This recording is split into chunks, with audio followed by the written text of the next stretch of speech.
Sports fans, here we go again. Half-Baked Sports Brothers. Doing it one more time. Not the last time.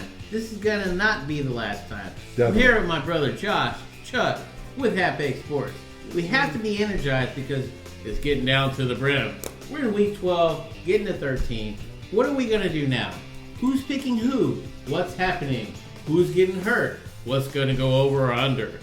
But everyone's thinking of the same things and everything's pandemic-y and stuff. I don't talk like that. But we're talking like this tonight. We need y'all's feedback. All right. I'm Kendall. Josh, what do you think about this whole stuff going on? I think I need to cut you off before we start this filming. But anyway, hey, thank you for joining us. We always have a good time with this. It's just a bunch of people that love football, love talking football. Half-Baked Sports, half-baked idea. Not a big production studio, barely enough to cover the equipment that we're using. So, on that note, we're definitely going to talk about, and I think I'm going to throw it to you first, Kendall, that Houston-Detroit game. I have to admit, to me, Houston could do no wrong in that game.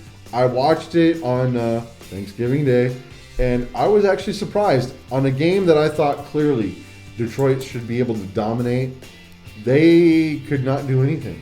And to me, it almost seemed like Detroit lost it more than Houston won it. What is your thought? I totally agree with that last part you just said, Josh, on that one. The biggest thing I see is, all right, Texans, y'all are on the roll right now. Okay, we got some wins under our belt. All right, I'm from Texas. My brothers are from Texas as well. What is Houston predicting for the future for this season? Now, I know all the fans out there are predicting that J.J. Watt is actually, he's kind of gritting his teeth a little bit right now and doing it happily. Houston, you guys face the Colts here, week 13, the Bears 14, and the Colts again, Cincinnati, and then Tennessee. It's a long slide going downhill. You guys have the ball in your court. What's going to happen? I don't know. I just have to make my picks abruptly because, every week by week, there's been no preseason. Chuck, Josh, what do you guys think? What do you got, Chuck? I mean, this was, to me, I mean, like I said, it almost seemed like Detroit lost it rather than Houston win. But Houston did play well. I mean, in the guise of they moved the ball efficiently, they attacked, they played a good defense. What was your take? My take was will have to lean towards what you're saying is that Detroit lost to Detroit. They came away from the run game because Adrian Peterson was actually hitting the holes. He was actually getting yardage. And then all of a sudden it was like, let me get this ball down the field. And it was like, why not just return to the run game? But I understand when you're behind and you try to catch up and you try to go over, you got to throw the ball. But hey, if the run got you to where you're at, I don't see why not. Plus you can kill the clock with it too. Yeah, so it did seem like there was a little missed strategy there. I agree.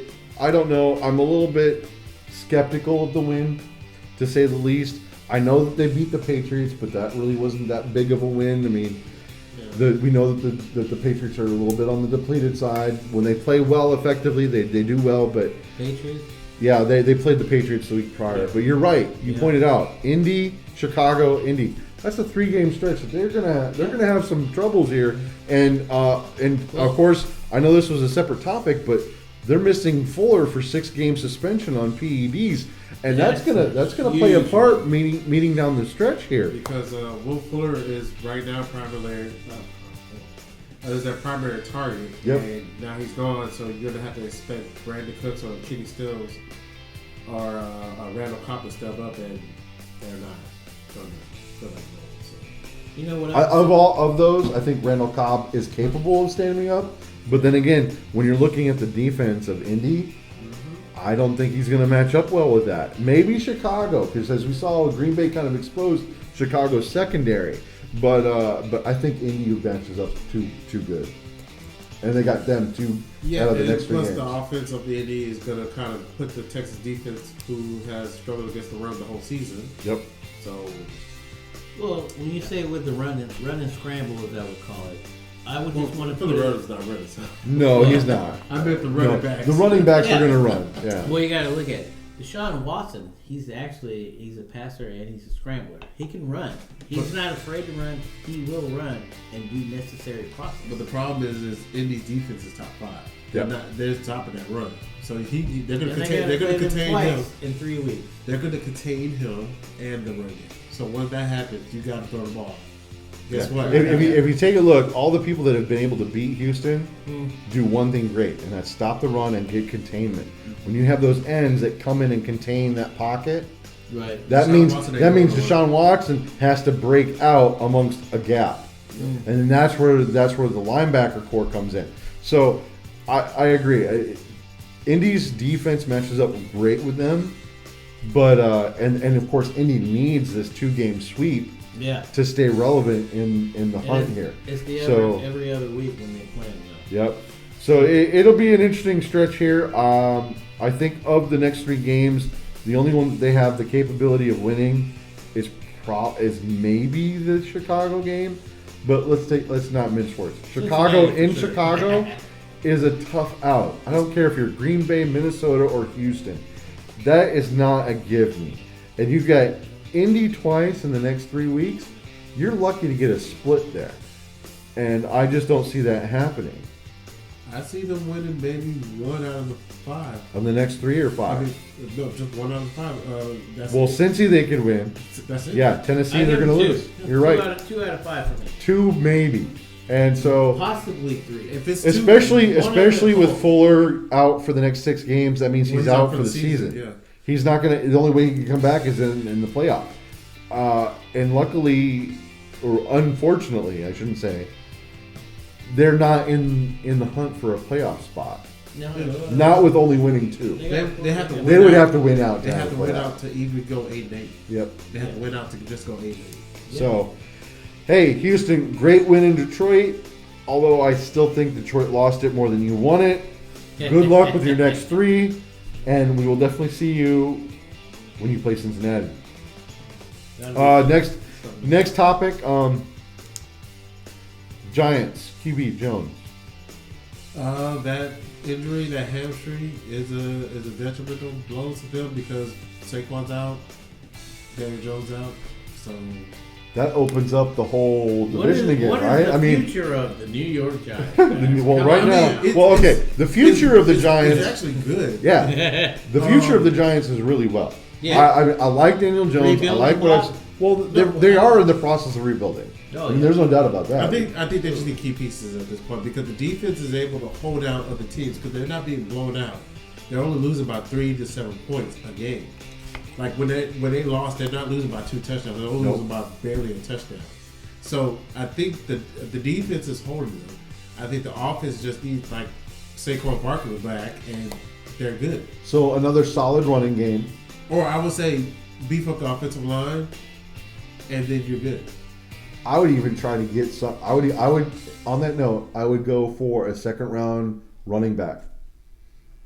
Yeah, I mean, depending on what you can get, I would go for a solid running back as well as some receivers. Beef up the weapons here because, from what I can tell, outside of beefing up the offensive line, that's the only thing they're missing. And the receiver, you need another receiver. Like that's what I'm saying. Outside of the weapons and beefing up that offensive line, the defense does seem solid, as you mentioned.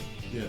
And then, like, with the running back issue, to solve the second running back issue, you can always go get, like, I think what's his name, Collins is out there, Dante Foreman or Dante Freeman. Like, you can go get somebody that was let go by another team. Yep. And get them just in case Saquon goes down, but they're better enough to where they can run. Exactly. You want somebody that you know, and I would even, you might be able to pick him up cheap. Yeah. Le'Veon Bell is available. Well, no, he's with Kansas City. Oh, that's right. They picked him up. But if the Kansas City doesn't pick him up next year, hey, go out to Yeah, he's only on a 1-year contract, so that would be a possibility. We got to think about freshmen. The draft is coming out. The draft's coming up, and Josh, I love what you said when you said, let's beef up the weapons. Yep. Now, the weapons, you got to do it because they say when you hire a man into the squad, regardless of what the trade is, that man is going to be trained in that trade to do exactly what that squad unit is exactly supposed to do. To be the exact weapon for what they're supposed to do. To execute every play and be the team name that they have. Well, and let's not mix words either. I mean, look, at this point in time in your lives, if you get drafted, you've spent a good 10 years in football. Oh, yeah. From Pee-wee to high school to college. Yeah. You should know football on a strategic level better than we do. And we like the strategy of football. Yeah. That's why we're here. That's why we're talking to you guys. And we know football from when we played it back in high school or Pee-wee or whenever. I was this high. He probably was. I was that high. He was a dwarf. But we'll forgive him anyway. Probably the same. But hey, and I agree. I think the draft is out there. Hiring within, of course, you got some. Well, whatever you can't get in the draft, that's what the veterans are for. Yeah, of course. So exactly, and I agree. And if but once again, if they don't beef up that offensive line, the running back's not going to matter. That's true. Yeah. But let's keep in mind, perfect example, and I'm gonna just keep it short and simple. Chuck, you got this one out. Well, the only reason I say I would never go into the draft because you have Saquon Barkley. He's 24. Exactly. He's wow. 20. Well, I would get. That's why I'm saying a second or maybe even a third round draft on a running back to get that tutelage to give him some breaks. Well, I would say that's why I would say I would rather get a veteran because you already have a person who's 20. I would rather get an older person who can do enough work and guide. Like that guy that was over on Washington squad, right? Adrian Peterson was the one there. Well, he's there now, but I was talking about the one he's prior. with Detroit now. Adrian Peterson was with Detroit. He got released by Redskins this year. Oh, okay. But when he was there, he was mentoring the guy that's there, Gibson now. Hey, he still has a job. So you see Gibson running like AP he right still now. has a job through all that. Well, and let's not forget the option of the fullback because look, they have what was his name? It's Derek Watt. Oh, right? yeah, Derek Watt. Over in Pittsburgh. Now, granted, it's going to take a minute to get pulling from Pittsburgh. Yeah. But Derek Watt, they just picked up from the Chargers, he's a solid running back, although fullback, so he's mainly geared for the blocking and opening up that hole. He's still a beast with the ball. Right. But what I'm saying is, like, if you want a second string running back, I wouldn't go to the draft. You already got a 24-year-old that you invest all this money into. Why would you go get another one? Well, nothing against Saquon Barkley. But, I get it. I would still go and get something fresh from the draft just because. I would. Either second or third round. Because you're going to want some offensive weapons. And you're right. I would probably lean more toward the third round draft. Pick somebody up that's hungry. Yeah. You know, maybe like a backup on a major squad like Alabama. Okay. You know, because he's like a backup running back on Alabama would fall to the second or third round. Right. But I would still look at, they still need a good tight end and a wide receiver over at the Giants as well. Yeah. Chuck, you said a very viable thing. Hiring from within, gentlemen, I believe is a very good thing. Oh yeah, because the off the practice squad is proven pretty profitable in most of these squads. Yeah, well, I mean, it depends on which squad you're talking about. Because if it was the New England squad, or the Saints, I'm not going to like Houston squad. All right, how about a very perfect example? After it's on Houston, just say one perfect example. All right. I'll give you credit on that one. Yeah. Miami, Fitzpatrick, currently time to Tua, or how you say his name? Tua, and starting, and now Miami's just raised the bar on what they're doing over there. I mean, it's kind of like, oh man, how you gonna let this rookie come in and do that? And well, I think the first year, how did that happen? I think the Ryan Fitzpatrick and the Tua switch was more. See what happens because you have to understand with Miami in particular. I know that team has multiple owners. Oh. So, Jennifer Lopez and them, like, a lot of celebrities own the team. Parts of the team. Yeah, Jennifer Lopez, the Williams sisters own it. Yeah. My bulb just went off. So, with that, they want the person who brings in tickets to do the quarterback. Ryan Fitzpatrick's not going to bring you in tickets. Yeah. It's like the Tebow thing. 17, but Tua is because everybody knows who Tua is. So I want Tua in it. Well, no, not necessarily. It's just Tua has a name, Yeah. Like Ryan Fitzpatrick to us is like, no, he has a name. Well, Yeah, he's got a yeah. name only because of his He long. played for He's 6 different teams. well, he's 20-year 5 veteran. seasons. Yeah. Almost a 20-year veteran. But he's not bad. Nah. It's just that he hasn't had a system that believes in him. Yeah. See, he believes the system went against him. Well, unfortunately, the cliche with Ryan Fitzpatrick is that he wins and all of a sudden he loses because people figure him out, or he starts doubting himself. Whatever the case may be, I don't know what the answer is here. Light bulb went off. but he always has this point to where he peaks and he comes down. Now, right or wrong, they chose to move on from Fitzpatrick and move to Tua. They've had 3 straight wins now, and are That's a still good in thing. exactly and still in contention for a playoff spot. So you can't argue against the decision because they're still in contention for a playoff. But at this point in time, you do have to make a question of, well, what are you going to do with Fitzpatrick? At this point in time, it's almost retire or move on to a different team. But he's a Brady. He's a Brady, right? He can go to New England. He's a Brady. He could. can go back to the Jets. Can he New beat England, Cam? New England would actually win with him, and I guarantee you, Belichick would have him winning. So that would be an He interesting could spot. possibly go to Jacksonville. Like That would be there's a lot of teams that need There's a plenty quarterback. of spots for- That he could land. It's just And right now. but unfortunately, sadly, the cliche is he does not have the longevity. He does not have the sustainability. He has that peak, and he'll get you the wins, but then as soon as he starts losing, you got to get rid of him. But in a lot of the teams he goes on, he has a backup that's competent enough to take his spot. So it's not like Well, yeah, because like when he was here in Houston, right. So he had what was it? I want to say it was Was it Hoyer, wasn't it? Hoyer was here during that time. Right, but Hoyer knows the offense better than him because O'Brien was his coach. In New England. O'Brien was there. When Hoyer's going to Fitzpatrick beat was you there. out no matter what. And that's what happened.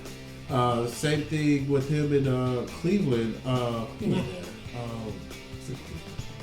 Whoever was the quarterback in Cleveland was it? I think it was Josh McCown. But he wasn't in Cleveland. During that time, He was in Buffalo. Was it Buffalo? It was Buffalo. No, he wasn't. No, he was Been never a in lot Cleveland. of Somebody trades, else. guys. So when he was in Buffalo, who was there? Somebody beat him out of Buffalo. This time or back then? And it was coming to back. Man. The reason why they beat him out is because he'll go, like you said, he'll go to the slump. But every quarterback goes to the slump. Even Brady went to something to do with it. Everyone's So always fighting. you for a don't job. just discard the quarterback. It's just that the team figured it out. You just got to come up with a game plan to get the quarterback figured out. But yeah, and I agree. It's a tough spot to be in, especially when you're a head coach and you have someone like Fitzpatrick, because you know he's capable. You've seen him do it day in, day out, and all of a sudden when he hits that slump, and we know that this is a win now league, puts a lot of pressure on head coaching and GMs. But in a lot of teams he had really good success. He was very successful over in Buffalo. He didn't have the best receivers though. No, and that's the shocking thing. He did not. Well, guys, we gotta think about it. It's about a hiring and firing. NFL football, just like any other professional sport, is hiring and firing. Serious time. What is your profession? This is what my best trade is. We're talking about NFL right now. So, I mean... Well, the good news is that very Fitzpatrick weird is definitely worth something. I believe he is. Yeah. Fitzpatrick, I rooted for him when he was playing. So even if two is truly the Fitzpatrick, bring us to a Super Bowl, please. Carl... Well, you got Deshaun Watson. Deshaun Watson, bring us to a Super Bowl. But anyway, Brian Hoyer, bring us to a Super Bowl. Where is Hoyer now? There was like 10 quarterbacks. Any quarterback again. bring us to a Super Bowl. Anyway, so on that note, I think that kind of wraps up most of the conversations that we wanted to discuss today. Other than let's go ahead and do one more thing. Well, actually, two more things, but the second to the last is the most surprising win this week. Who do you have? San Francisco, gosh darn it. I have to agree. I How thought did they win? Rams at home. Man, That's LA. definitely one of them. Who do you have? So I watched this game. I did. You the watched it, Chuck? Thanksgiving game. The Washington, the Cowboys game. When I was Yes. watching it, That was Yes. I thought Dallas was going to win. But then We Dallas, thought. then Dallas was being Dallas, and 4th and 10, they decided to go for it, and they got stuffed. Then that's when like, yeah, Dallas just lost. And once again, we're now it's like funny because Should we win? a running- Go for Dak. a running theme last year was decision making on play calls and stuff like that, game time decisions. Jason Garrett's time. Jason Garrett, but we have Mike Hold McCarthy. on, hold Now on, look, coach. Yes. he he's a good coach. He is a good coach, He's and very he is a Super Bowl winning coach. Yeah. Now, should we go ahead and throw in? No. No. Look, No. with every transition comes a little bit of give and take, a little working out. I know in the win now league mentality that the NFL projects, we're in trouble. But I like what McCarthy has brought into Dallas. It's just a matter of him culminating, and we won't see that for at least another 2 years. And everybody here has to understand. What Dallas used to score last year, McCarthy has actually improved this year. So they scored more this year. Yeah. It's With just the that- exception of a couple of games, but yes. with such a couple of games, but the defense is not holding up. Nope. So, but the funny story is so it's the same coaching staff that's Yep. there. The only difference is the defensive coordinator and Mike McCarthy. Yep. The special teams, which was a special team on 4th and 10, made the same decision last year, this year, and the same offensive calling from last year is this year too. So there definitely is an issue to be addressed in Dallas. Now, whether it will be, only time will tell. Look, Dallas fans, don't give up. I think you have a great group of people, group of players. You have potential, but this year is not your year. Gentlemen, what's the best thing out of Dallas, Texas? 45 South. North and South. Oh yeah. North and South. I understand. All right, I got you on that. All right, so hey, ladies and gentlemen, thank you for joining us for this episode of Half Baked Sports. We got our little puppies over here saying hello, and we are thinking, and of course I'm going to mention this, and comment below. Let us know what you think. Changing the name is on the table. Yes, it is. For next year. So that means through Super Bowl of this year, we're going to stick with Half Baked Sports. You'll see us on this channel, but next year may be a different channel. So, hey, this is your chance to interact. Let us know your thoughts. Give us your ideas. Let us know what you think we should change our name to. Maybe we'll use it. Maybe we won't. Maybe we'll use something similar. If we do, we'll figure out something. Yeah. We're out.